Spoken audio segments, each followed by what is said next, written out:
A new indoor mask mandate is now in place in the city of Holyoke. The order also applying to some outdoor sports, both on and off the field. Good Wednesday afternoon, everyone. I'm Chris Pisano. And I'm Jordan Jaglinzer with fall sports in full swing. Western Mass News reporter Braceta Landaverde is getting answers on what players and spectators can expect. She joins us live in Holyoke with more. Braceta? Yeah, Chris and Jordan, this change comes as COVID-19 cases in Holyoke are now the third highest in Hampden County. Now, the city just last week reported over 100 cases. I did speak to the director of Parks and Recreation today, who says this was the right call, as many people are just simply and safely trying to enjoy outdoor activities. A new mask mandate is underway in Holyoke. Starting on Wednesday, the indoor policy applies to businesses like restaurants, gyms, stores, and places of worship.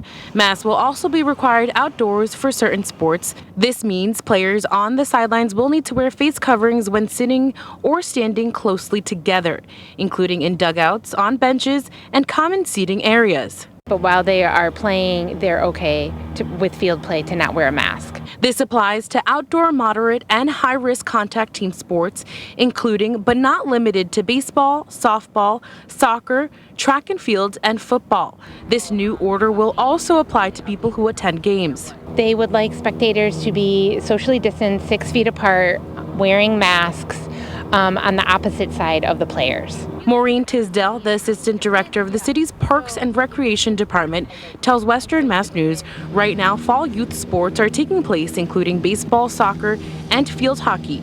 She says they will be reminding people of the new policy on game days. We'll just be monitoring spectators at the field and players just to make sure they're following the guidelines that are set forth by the Board of Health. Under the new mandate, there is a $300 fine if you do not comply. We asked Tisdale if any authorities would be patrolling the fields. No, we won't have anyone policing games or anything. We just trust that the community knows what is required of them and that they follow the updated mask mandate policies. The mask mandate is in place until December 1st, which is before the winter sports season begins.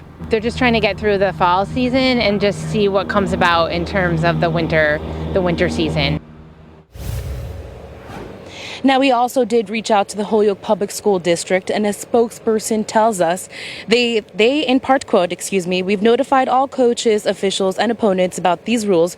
We also have signs posted at events reminding people to wear their masks, and we make announcements at the games to remind everyone. We're hopeful that our spectators will comply to help keep our community safe and healthy. They said anyone who would like more information on these new regulations to please contact the mayor's office. For now, reporting live in Holyoke, Braceta Landaverde for Western Mass News.